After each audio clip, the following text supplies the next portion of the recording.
e-Bapak Tani, Bank Data Penyaluran Bantuan ke Kelompok Tani Berbasis Elektronik. Penyaluran bantuan kepada kelompok tani harus dilaksanakan secara tepat sasaran, transparan, dan berkeadilan sebagaimana diamanatkan dalam berbagai regulasi, mulai dari Permendagri tentang hibah dan bantuan sosial hingga Peraturan Bupati Balangan. Namun, dalam pelaksanaannya, pengelolaan data penerima bantuan masih dilakukan secara manual sehingga data belum terintegrasi, proses verifikasi lambat, dan berpotensi menimbulkan tumpang tindih penyaluran bantuan. Kondisi ini menyulitkan identifikasi kelompok tani yang layak menerima bantuan serta menghambat monitoring dan evaluasi program. Berangkat dari permasalahan tersebut, Dinas Ketahanan Pangan, Pertanian, dan Perikanan Kabupaten Balangan menghadirkan inovasi e-Bapak Tani sebagai sistem digital pengelolaan data bantuan yang mendukung penyaluran bantuan lebih tepat sasaran, merata, akuntabel, sekaligus mendukung Astacita menuju ketahanan dan swasembada pangan. Berangkat dari permasalahan belum optimalnya pengelolaan data penyaluran bantuan, Dinas Ketahanan Pangan, Pertanian, dan Perikanan Kabupaten Balangan melakukan penjaringan ide dengan mengidentifikasi berbagai faktor penyebab, mulai dari keterbatasan SDM, metode kerja yang masih manual, minimnya sarana pendukung, hingga sering terjadinya tumpang tindih penyaluran bantuan. Dari proses tersebut lahir gagasan untuk menghadirkan sistem digital yang mampu mengelola data bantuan secara lebih cepat, akurat, dan tepat sasaran melalui inovasi e-Bapak Tani.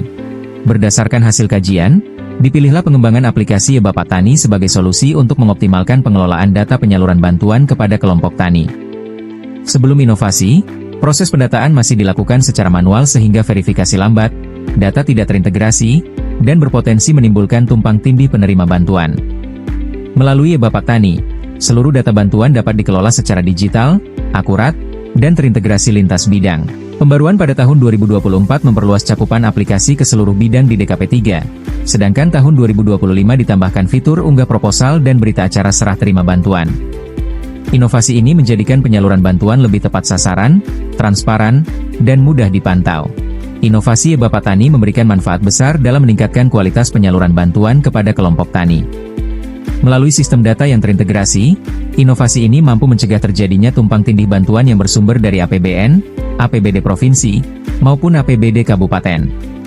Selain itu, proses identifikasi kelompok tani yang layak menerima bantuan menjadi lebih cepat dan akurat. Penyaluran bantuan juga menjadi lebih adil dan merata karena mengurangi pemberian bantuan kepada kelompok yang sama secara berulang, sehingga lebih banyak kelompok tani dan pokdakan yang berkesempatan memperoleh dukungan pemerintah secara tepat sasaran. Inovasi e-Bapak Tani berhasil mengubah proses pengelolaan data bantuan dari sistem manual menjadi berbasis elektronik. Verifikasi usulan bantuan kini lebih cepat, akurat, dan mudah dilakukan. Hingga tahun 2025, aplikasi ini telah dimanfaatkan oleh 2.192 kelompok tani dengan total 22.418 petani sebagai penerima manfaat inovasi.